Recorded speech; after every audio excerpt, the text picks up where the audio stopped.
Bienvenue sur Exploratrice de rêves lucides. Pour commencer, si t'es pas déjà abonné à la chaîne, je t'invite à le faire parce que je te poste une vidéo par jour et n'hésite pas à partager ton expérience en commentaire. Ok, donc aujourd'hui on va parler de l'ombre. Je sais pas si tu as déjà fait ce genre de rêve où il y a une ombre qui t'attaque. Alors c'est pas forcément une ombre, ça peut être une silhouette, un homme, une femme assez sombre. Ça peut se matérialiser aussi par un monstre. Voilà, ce genre de rêve qui en fait sont des cauchemars et qui peuvent te conduire à une lucidité parce que ayant super peur, l'émotion de la peur en fait te fait devenir lucide dans le cauchemar.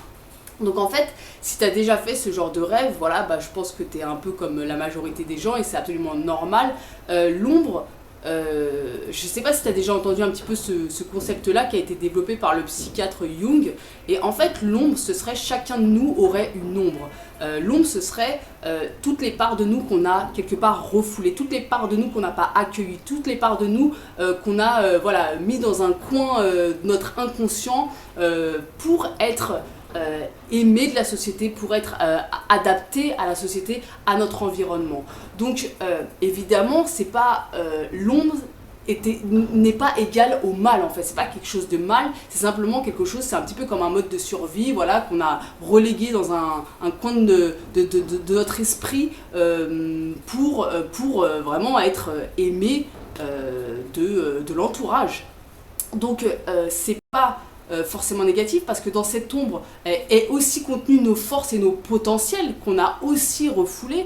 Et ce qui est intéressant avec cette idée d'ombre, c'est que plus tu vas te mettre face à ton ombre, plus tu vas la regarder en face, plus tu vas apprendre à communiquer avec cette ombre et plus tu vas réintégrer des parts de ton être et plus tu vas être complet quelque part et plus du coup tu vas pouvoir vivre une vie épanouie parce que quand il y a quelque chose de caché en toi, un petit peu de tapis comme ça dans l'ombre, souvent ça tient un petit peu les rênes de ta vie et du coup ça te fait te confronter à des situations qui vont être toujours plus blessantes, marquantes et qui vont faire que ta vie ne va pas être forcément fluide.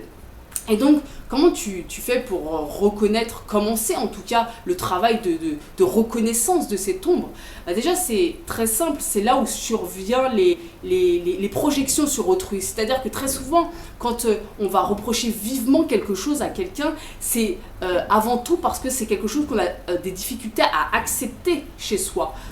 Pareil, quand quelque chose nous heurte, par exemple, quand quelqu'un nous fait une critique, et qu'on se sent hyper heurté, qu'on se sent hyper blessé, qu'on le prend hyper vivement, qu'on se met en colère, là, c'est parce que la personne touche à une corde sensible, c'est parce que la personne touche à une part de ton ombre.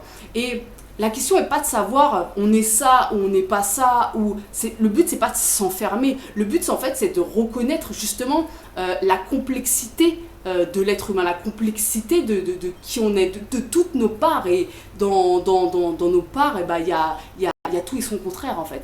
Il y a tout et son contraire.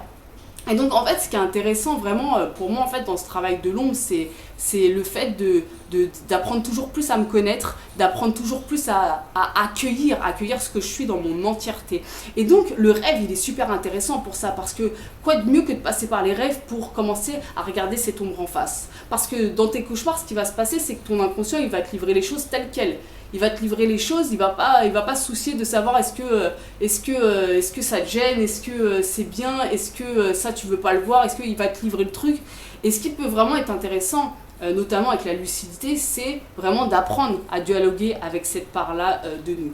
Alors moi je te raconte ma petite histoire par rapport à l'ombre parce que aussi loin que je m'en souvienne, je me suis toujours sentie quand j'étais très petite attaquée par une ombre, j'avais toujours l'impression qu'il y avait une ombre sous mon lit. Il y a des enfants c'est des monstres, bon voilà ça se matérialise différemment, moi, ça a toujours été une ombre féminine, ça m'a toujours fait beaucoup peur. À l'adolescence, ça s'est dissipé, j'avais plus de problèmes pour dormir, plus de cauchemars. Et jeune adulte, malheureusement, l'ombre est revenue et elle est revenue en mode attaque massive. Et pendant 10 ans, j'en sors à peine, en vrai je suis vraiment à peine en train de terminer cette espèce de cycle dans ma vie. Pendant 10 ans j'ai eu des angoisses nocturnes terribles, mais terribles. J'étais incapable pendant 10 ans de dormir à la lumière éteinte. C'était arrivé à un tel point que des fois, même quand je dormais avec quelqu'un, j'avais peur, j'étais terrorisée vraiment j'avais le sentiment, je sentais une ombre m'attaquer, c'était vraiment super flippant. Et moi, à l'époque où ça a commencé, je connaissais pas du tout le concept d'ombre. Je connaissais pas le concept d'ombre de Jung. Et en plus, aujourd'hui, c'est un concept qui a été beaucoup repris parce que y a une vraie pertinence dans tout ça. Et en fait, j'ai découvert ça petit à petit. J'ai aussi fait une psychothérapie par rapport à ça. Donc voilà, c'est là où j'ai commencé à beaucoup travailler sur mes rêves avec cette psychothérapie-là. Et du coup, petit à petit, j'ai toute une histoire par rapport à ça. Avec le temps et les années, j'ai compris que c'était vraiment une part de moi.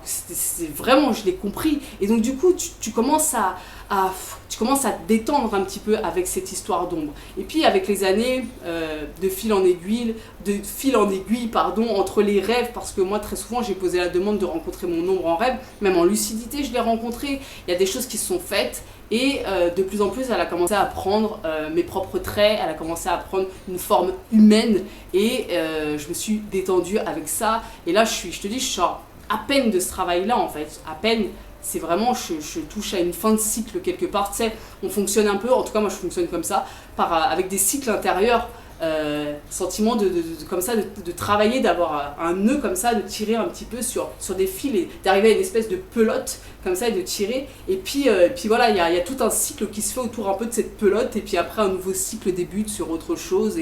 Et ce que j'ai découvert avec le temps, c'est que cette ombre-là, parce que là où je veux en venir, c'est que si tu es confronté à ces cauchemars-là, à cette ombre-là, à ces personnages qui sont un peu effrayants, prends bien conscience que déjà c'est simplement des parts de toi qui s'expriment, donc ça détend déjà un petit peu, et qu'en plus qui demandent à être regardé, qui demandent à être aimé, c'est vraiment ça, il s'agit de ça, d'être accueilli et d'être aimé.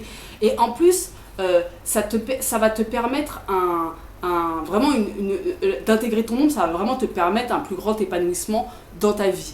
Je crois que je me suis égarée sur mon idée, je ne sais plus ce que je voulais dire. Quoi qu'il en soit, rêver d'ombre, c'est à mon sens positif, c'est vraiment, ça veut dire que tu commences à être prêt à accepter plus de parts de ton être. Et ça, c'est hyper intéressant. C'est hyper intéressant. Donc voilà, si tu es confronté à ça, vraiment, prends conscience que c'est ok, prends conscience que là, c'est simplement, c'est comme voilà, un enfant qui demande à être regardé, qui demande à être accueilli, qui demande à être aimé. Et le travail, il est là, en fait, finalement. Donc voilà, rêver d'ombre, à mon sens, c'est une bonne chose, même si ça fait peur. Et puis, toi, n'hésite pas à me partager ton expérience par rapport à ça. Et puis, on se retrouve demain pour une nouvelle vidéo. Ciao!